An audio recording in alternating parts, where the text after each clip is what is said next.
우리가 계속해서 복음으로 산다는 것이 무엇인가에 대한 이야기를 지금까지 이제 이어서 해왔습니다. 오늘도 우리가 그 복음으로 산다는 것이 무엇인지에 대한 이야기를 한번 나눠보려고 합니다. 여러분 혹시 학창 시절에 여러분이 썼던 책상을 혹시 기억하십니까? 여러분 초등학생 때, 국민학생 때 여러분이 썼던 책상. 요즘 학교를 가니까 다 개인 1인용 책상을 하나씩 다 줬더라고요. 근데 옛날에 책상 보면 어떻게 돼 있었어요? 둘이 짝꿍하고 같이 한 책상을 이렇게 썼잖아요. 어, 우리가 2인용 책상에 보면 항상 가운데 뭐가 있죠? 가운데 보면 누가 그었는지 알 수 없는 선이 하나 이렇게 쭉 가 있습니다. 그 선이 조금이라도 한쪽으로 치우친 것 같으면 다시 정확하게 자로 재던 손으로 재던 해가지고 다시 이제 재조정까지 하죠.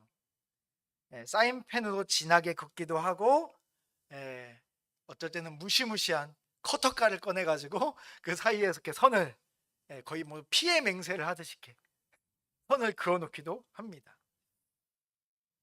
그 선을 쫙 그어놓은 다음에 옆에 있는 짝꿍한테 뭐라고 이야기하죠?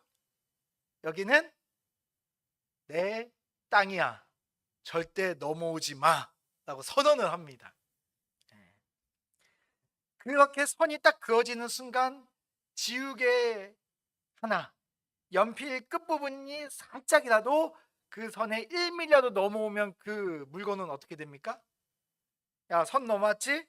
이건 압수야 하고 친구가 이렇게 뺏어가죠. 그렇게 어, 책상 하나에서도 자기 권리를 주장하며 우리가 살아가게 됩니다. 뭐 책상 위에만 그 선이 있는 게 아니죠. 옆에 친구하고 어깨라도 이렇게 선 넘어오지 않게 수업 시간 내내 어깨 싸움을 막 하면서 수업을 할 때도 있잖아요. 우리가 서로가 자기 주장을 하다 보면 우리 서로 그렇게 자기 주장하지 말고 선을 그어서 우리가 정확하게 선을 긋고 이제 서로 넘지 말자라고 규칙을 정합니다. 그러면 어떻게 될까요? 그때부터 그 서로의 자기 주장을 했고 자기 권리를 주장했던 이 문제가 해결되고 더 이상 싸우지 않고 평화가 이루어지나요? 아니요. 그때부터가 진짜 싸움의 시작입니다. 애매하게 넘어오는 것들을 그냥 용납해주고 봐주던 거에서 선을 긋는 순간부터 본격적인 다툼과 싸움이 시작되게 되죠. 내 것, 네 거, 내 거, 그게 선을 긋는 순간 너무나 명확해지는 겁니다. 그래서 작은 권리라도 침해를 받으면 분노하게 되어 있죠. 내 것이 명확해지고 그 선이 명확해지면 그러면 당연히 다툼이 생길 수밖에 없는 겁니다. 오늘날 사회가 아마 인류 역사상 그 언제도 없었던 자기 권리를 가장 중요하게 여기는 시대를 우리가 살고 있는 것처럼 보입니다. 온 세상이 아주 명확하게 날카롭게 선을 그어진 채 살아가게 되는 거죠. 그래서 서로의 개인 공간을 침범하지 않고 살아가게 됩니다. 우리 여기 심영서 형제님도 계시지만 주일날 교제를 해보니까 요즘에 경찰서에서 대부분은 뭐예요? 그 분쟁 조정하는 거예요. 분쟁 조정. 위층과 아래층 사이에 층간소음 문제. 물론 심각한 경우도 있고 문제가 되는 경우도 있지만 아주 작은 소음도 내가 있는 공간에 들어오면 안 된다라는 명확한 선을 갖고 있는 사람 때문에 생기는 문제들도 있다는 거죠. 내가 안식해야 될 내 안식처에 윗집의 발자국 소리가 무단으로 침입했다고 생각하고 분노하는 겁니다. 뭐 이 정도의 다툼 이야기는 이제는 너무 익숙한 문제가 됐죠. 심지어 이래가지고 뭐 칼부리난도 요즘에는 익숙한 뉴스가 되어 버렸습니다. 물론 여러분이 오해하지 않았으면 좋겠는 건 권리를 주장하는 것 자체가 문제가 된다라는 이야기는 아닙니다. 정당한 권리를 확보하고 정당한 권리를 누리는 것 자체가 성경적이긴 합니다. 복음이 전해지고 복음이 지나간 그 역사 속에서는 오히려 짓밟힌 권리를 회복하는 역사도 함께 해왔습니다. 그 윌리엄 윌버포스 같은 분은 당시에 노예 제도가 당연시되던 그 시대에 성경 말씀이 모든 인간은 하나님의 형상대로 지음받았다는 그 성경 구절 하나로 시작해서 모든 노예 제도를 폐지하는 운동을 했고 결국엔 오늘날 이 시대의 노예가 사라지게 되는 결정적인 역할을 한 사람이죠. 이렇듯 인권, 개인의 그 권리를 바로 세우는 것에는 언제나 복음의 역사와 함께 해왔습니다. 복음의 열매 중 하나가 바로 무너진 권리를 회복하는 것이기 때문에 그렇습니다. 인간을 인간답게 살게 하는 거죠. 우리 어제 우리 아이들과 함께 한국 노예들이 어떻게 살았는지를 했던 방송을 이렇게 같이 봤어요. 그 노예들의 삶을 보면서 야, 진짜 인간 이하의 취급받고 이름도 그냥 개, 소 이름처럼 지어지고 그냥 주인이 기분 나쁘면 땀을 때려도 그냥 맞고 그냥 그런 삶을 사는 거죠. 그런데 이 땅에도 복음이 전파되고 이 땅에도 이제는 더 이상 노예는 찾아볼 수 없고 이 땅에 어린아이부터 어른들까지 모두가 동일하게 그 인간의 권리인 인권을 회복하며 살아가고 있습니다. 근데 중요한 건 복음은 단지 이 무너진 권리를 회복하는 것만 하는 것이 아니라는 거예요. 우리가 복음으로 산다라고 우리가 지금 계속해서 이 시리즈를 살펴보고 있지만 복음으로 산다는 것은 이 인권, 우리의 정당한 권리를 때로는 포기할 줄도 알아야 되는 것입니다. 우리가 방금 읽었던 본문 말씀은 2000년 전에 고린도 교회에 쓰여진 편지입니다. 여기 보면 지금 이렇게 신전의 터가 지금 보이는데요. 이 아프로디테, 사랑의 신이라고 여겼던 그리스 로마 신화에 나왔던 그 여신을 모셨던 신전의 모습을 보고 있습니다. 이 고린도 교회는 이 자기 권리 주장 때문에 서로 충돌을 일으킨 교회 때문에 쓰여진 책입니다. 고린도 교회 성도들은 각자 자기의 권리를 이야기했습니다. 그리고 그 주장 다 모두 정당한 권리 주장이었어요. 그런데 그 정당한 권리 주장이 서로 충돌해서 교회가 둘로 쪼개질 정도의 심각한 위기에 처해 있었습니다. 당시에 고린도 도시는 항구 도시로 이제 그리스 바로 밑이었어요.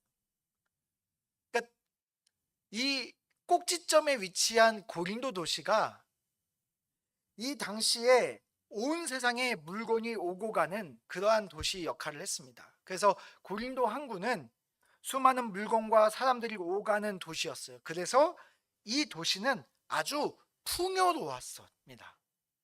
아주 풍요롭고 문화적으로도 아주 발달한 지역이었어요. 그렇게 세상의 모든 것들이 다 모이다 보니까 가장 가까운 그리스에서부터 여기로 뭐가 들어왔을까요? 그리스 신화가 이제 들어오는 거죠. 그런 도시다 보니까 이방신들의 문화가 여기 가득한 도시이기도 했습니다. 그렇게 이방신의 문화가 들어와 있다 보니까 이 도시 전체가 대규모 우상 숭배의 중심지 역할을 했던 것이 이 고린도 도시입니다.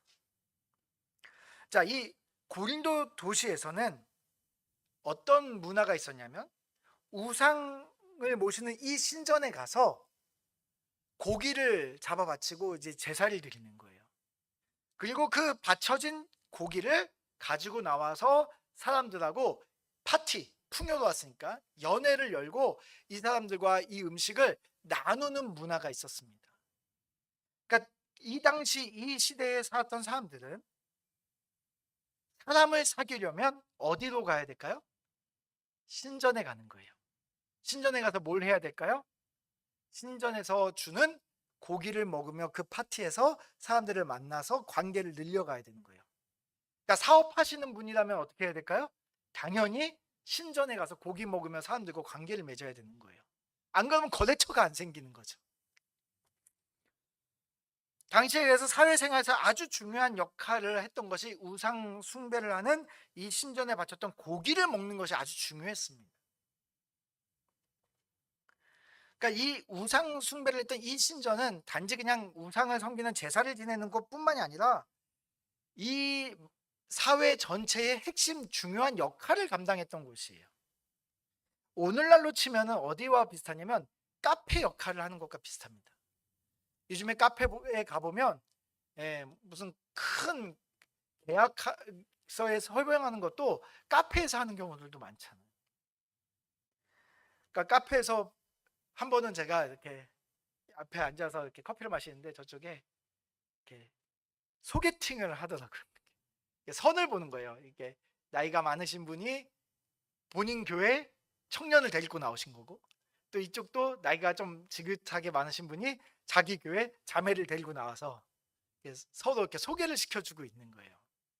그러니까 요즘에 카페에 가면 소개팅도 하고 계약서도 쓰고 사람을 만나 깊이 서로에 대해서 이야기를 나누는 중심 역할을 카페들이 하는 것처럼 당시의 신전이 모든 생활의 중심지 역할을 했다는 겁니다. 그런데 문제는 거기서 나오는 고기를 먹냐 안 먹냐는 거예요. 그러니까 당시에 고기 하면 그 고기는 이 고린도 도시에 팔리고 있는 모든 고기는 다 우상 신전에서 제사를 지내고 나온 고기를 판매했거든요. 그러니까 성도들 사이에서 이것 가지고 다툼이 일어났습니다. 한 그룹은 8장 1절에 보니까 이 그룹은 한번 같이 읽어볼까요? 시작.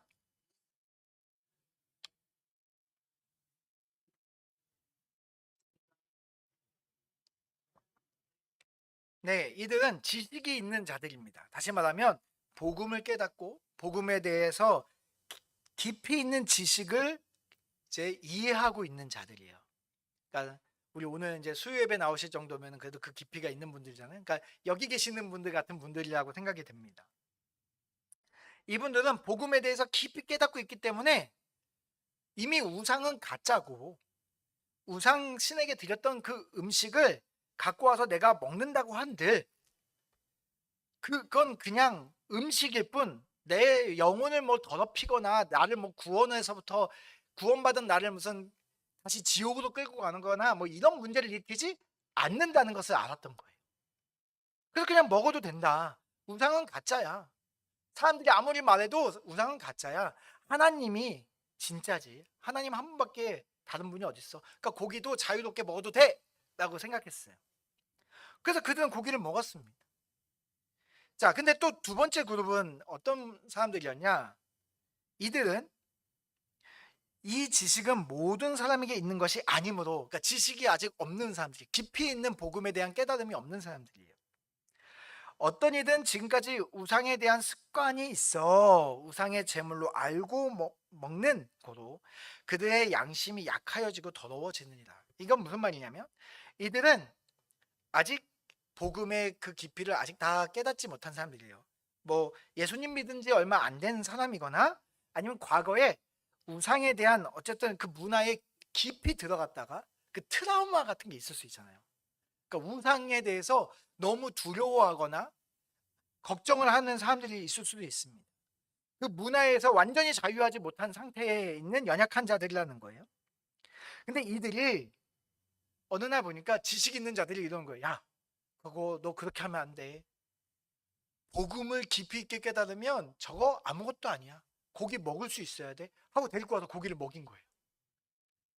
고기를 안 먹고 있었는데 막 끌고 와서 고기를 먹인 거예요. 그때 그 고기를 먹고 어떻게 됐어요?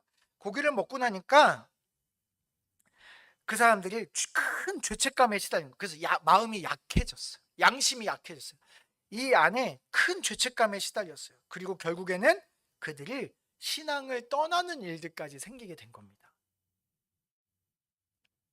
그러다 보니까 어떤 사람들은 양심이 약한 자들을 보호하기 위해, 다시 말하면 신앙이 아직 깊이 자리 잡지 못한 자들을 보호하기 위해서 우리가 다 같이 고기를 먹지 말자는 그룹도 있다는 거예요. 그러니까 복음이 우리를 자유하게 했는데 무슨 상관이야? 라고 말하는 자들이 있는가 하면 우리가 연약한 자들을 보호하기 위해서는 우리가 고기를 안 먹을 필요도 있어 라고 이야기를 하는 자들도 있었다는 거죠. 둘 다 어디 하나 나쁜 말을 한 사람은 없어요. 지식 있는 자들이 성경 외에, 복음 외에 다른 지식을 말한 것도 아니고요. 영혼을 사랑하고 영혼들이 상처받지 않기 위해서 그렇게 하자고 하는 그 사람 중심의 그 이야기를 하는 그들의 말도 올바른 말이에요. 서로의 주장이 다 의미가 있는 이야기입니다. 그런데 여기서 핵심적인 문제가 뭘까요? 서로 자기 주장에 대한 선이 너무나 명확했던 거예요. 야, 먹으면 어때? 떨어져 나간 사람들이 믿음이 부족한 거지. 너도 처음부터 무슨 믿음이 그렇게 좋았냐? 믿음이 좋아질 때까지 우리가 함께 옆에서 도와주고 보살펴 줘야지. 이 양보도 하지 않는 거예요. 서로 자기 주장이 옳다고 생각하니까 서로 양보하지 않는 거예요. 사도 바울은 그래서 이 문제에 대해서 이렇게 이야기하는 겁니다. 오늘 우리가 읽었던 본문 말씀인데요. 모든 것이 가하나 모든 것이 유익한 건 아닙니다 라고 이야기를 합니다. 그리고 모든 것이 가하나 모든 것이 덕을 세우는 것도 아니다.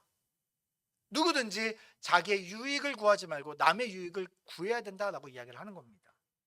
이 말이 뭐냐면 사도 바울은 우리가 복음을 살아내기 위해서는 우리 스스로에게 던져야 될 아주 중요한 세 가지의 질문이 있다는 겁니다. 그 첫 번째 질문이 뭐냐?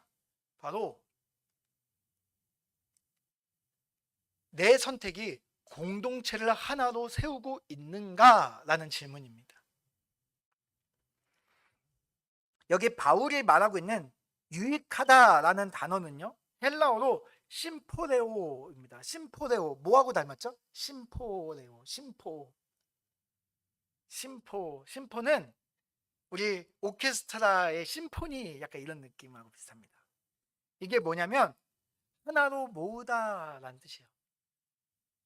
그러니까 유익하다라는 뜻이 뭐냐면 개인의 이익이 된다라는 말이 아니라 우리의 마음을 하나로 모으다라는 뜻을 갖고 있는 단어입니다. 우리는 나에게 이익이 되는 것을 유익하다고 말을 합니다. 그러나 복음은 나에게 이익이 되는 것을 유익하다고 말하는 것이 아니라 공동체를 하나로 모으는 것을 유익하다고 말한다는 거예요. 그러니까 말씀을 살펴보면 모든 것을 우리가 자유롭게 할 수 있으나 모든 것이 공동체를 하나로 모으는 것은 아니니라는 말이죠. 두 그룹 다 올바른 주장을 하고 있지만 그 올바른 주장들이 둘이 선을 긋고 싸우면 그것은 마음을 하나로 만들지 못하고 있으니 라는 말인 거예요. 그래서 복음으로 산다는 것의 첫 번째 우리 스스로에게 질문해 봐야 되는 것은 내가 지금 어떤 선택의 기로에서 공동체를 하나로 세우고 있는가? 라는 질문을 던져야 된다는 겁니다. 그래서 그 이야기가 구체적으로 되면서 덕을 세운다는 말을 또 합니다. 덕을 세우다. 이 덕을 세우다는 단어는 집의 벽돌을 하나하나 차곡차곡 세워서 건축하다 이런 뜻을 갖고 있어요. 그러니까 오이코스 그다음에 노메오의 합성인데 오이코스가 집이거든요. 그리고 성경에서의 오이코스는 공동체를 의미하잖아요. 그러니까 공동체를 세우고 있는가라는 거죠. 그러니까 덕을 세운다. 그러면 공동체를 하나로 만들고 있는가, 공동체를 올바르게 세우고 있는가라는 것을 질문해 보아야 된다는 거예요. 그러니까 우리가 그리스도인으로서 우리의 자유, 우리의 권리, 우리가 죄짓지 않으면 우리는 뭐든지 할 수 있습니다. 그게 자유죠.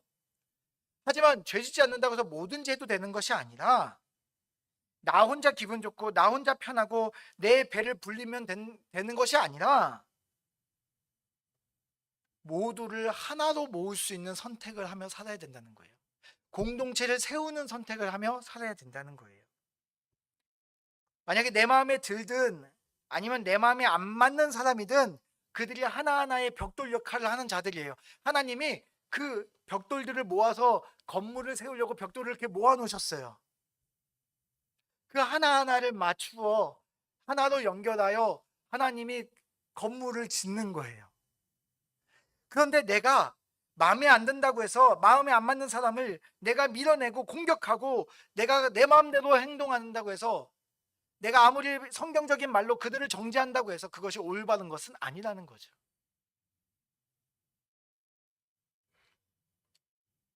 때로는 성경 이야기를 가지고 공동체를 무너뜨리는 망치를 만들 수도 있다는 겁니다.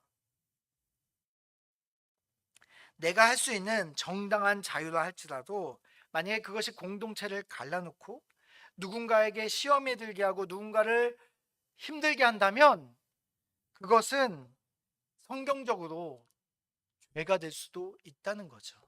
그렇기 때문에 우리가 뭐가 옳고 그름을 판단하기에 앞서서 어떤 선택을 할 때는 공동체를 하나 세우는 선택인지를 살펴봐야 되는 겁니다. 두 번째 우리에게 스스로 해봐야 될 질문인데요. 우리 31절 말씀 우리 한번 살펴보겠습니다. 같이 읽어볼까요? 시작.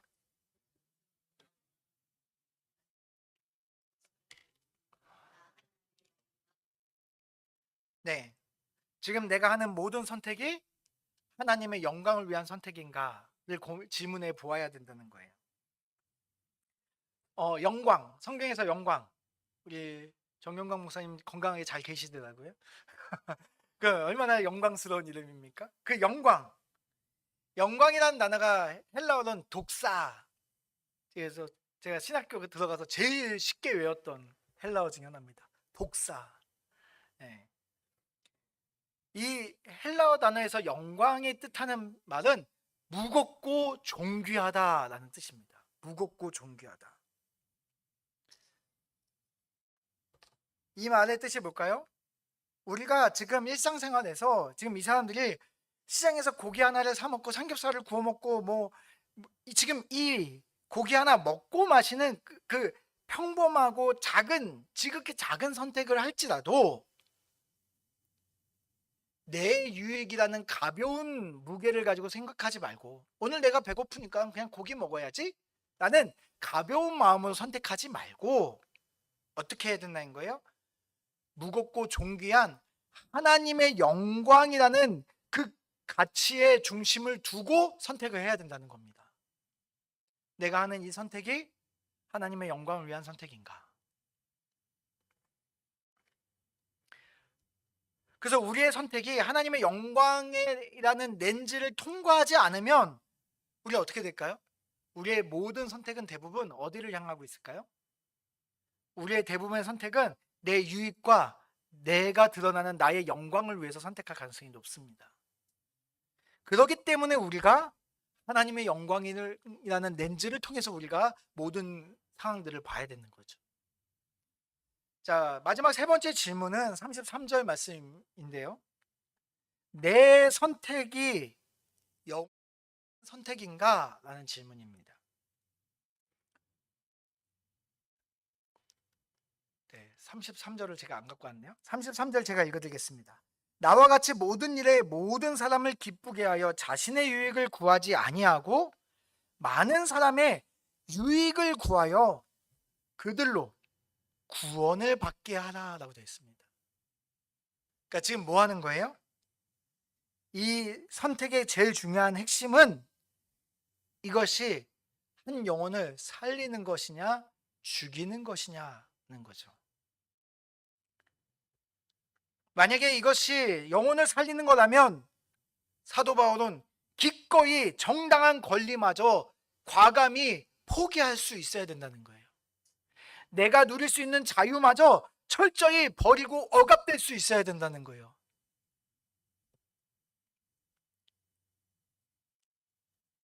왜 이런 선택을 합니까? 한 영혼을 얻기 위해서라는 거죠. 여러분, 이 편지를 받은 고린도 교회 성도들이 그 두 그룹이 같이 모여서 봤을까요? 따로따로 봤을까요?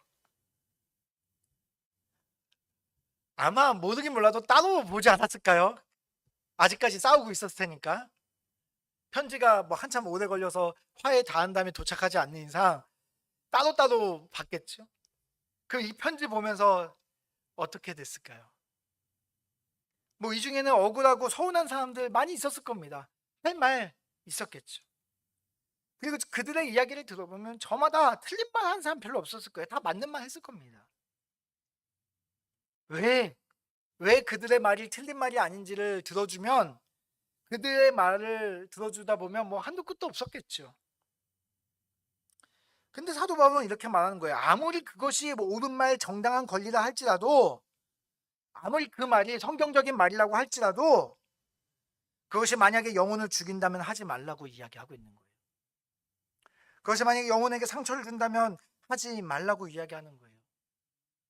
여러분, 사도 바울이 이렇게 말하는 것은 굉장히 약하게 말하는 겁니다. 약하게. 예수님은 이보다 훨씬 더 심각하게 더 강력한 말씀을 하셨잖아요.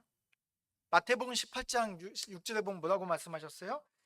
누구든지 나를 믿는 이 작은 자 중 하나를 실족하게 할 거면 차라리 연자 맷돌이 그 목에 달려서 깊은 바다에 빠져 죽는 게 나을 것이다 라고 이야기하죠. 예수님 입에서 어떻게 이렇게까지 말씀하시겠어요? 지금 이것이 얼마나 무거운 이야기인지를 지금 예수님께서 말씀하시는 거죠. 한 영혼을 실족하게 하는 것이 얼마나 무서운 이야기인지를 하고 계시는 거죠. 여기 보면 나를 믿는 이 작은 자, 지금 여기서 핵심은 예수님을 믿은 자들이라는 거예요. 예수님 믿은 자들.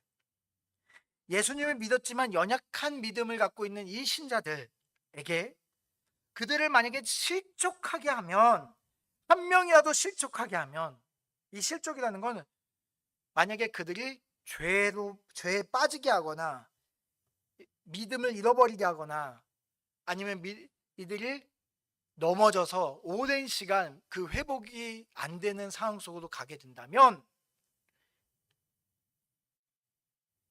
만약에 그 잘못된 가르침, 잘못된 본, 잘못된 우리의 태도와 행동 때문에 신앙을 넘어뜨리게 된다면 연자 맷돌을 목에 걸고 바다에 빠지는 게 낫다고 이야기하잖아요. 여기 연자 맷돌은요, 우리 콩 갈 때 이렇게 쓰는 요 맷돌 아니고요, 방앗간에 있던 나귀가 끌어야 됐던 큰 맷돌을 이야기하는 겁니다. 그 커다란 돌을 목에 메고 바다에 던져지는 것이 나을 만큼 이것은 하나님이 한 영혼을 잃어버리는 것에 대한 하나님의 심판이 얼마나 두렵고 엄중한지에 대한 이야기를 하고 계시는 거예요.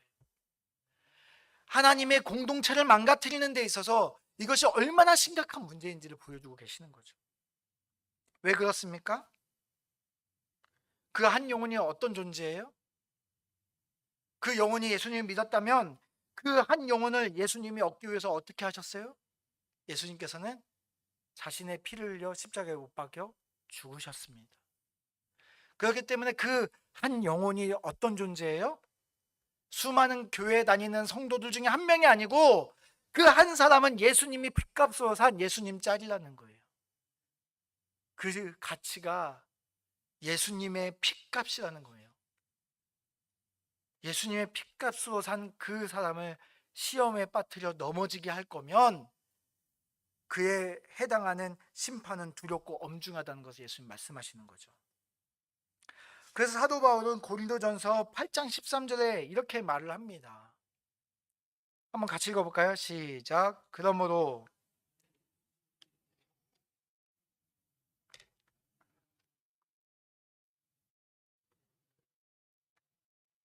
네, 만약에 내 형제를 실족하게 한다면 나는 영원히 고기를 먹지 않겠습니다. 여러분, 사도 바울이 할 말이 없었겠습니까? 이 관련된 신학에 대해서.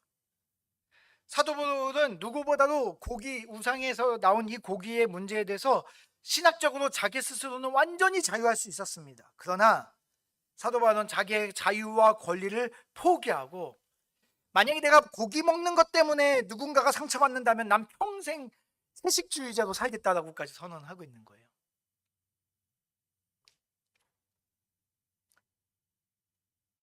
만약에 내가 먹는 내 자유 때문에 한 사람을 실족시킨다면 난 그것을 과감히 포기하겠다고 이야기하는 거죠. 사도 바울이 이렇게 결정한 이유는 한 가지입니다. 그는 자신이 했던 선택을 가볍게 할 수 없는 거예요.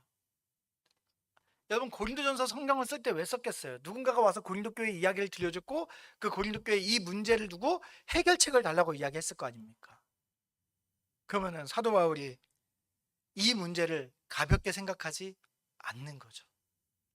이 문제를 아주 무겁게 생각하는 겁니다. 그래서 그 세 가지의 질문을 던지는 겁니다. 내 선택이 공동체를 하나로 세우고 있나? 내 선택이 하나님의 영광을 위한 것인가? 내 선택이 영혼을 살리는 일인가?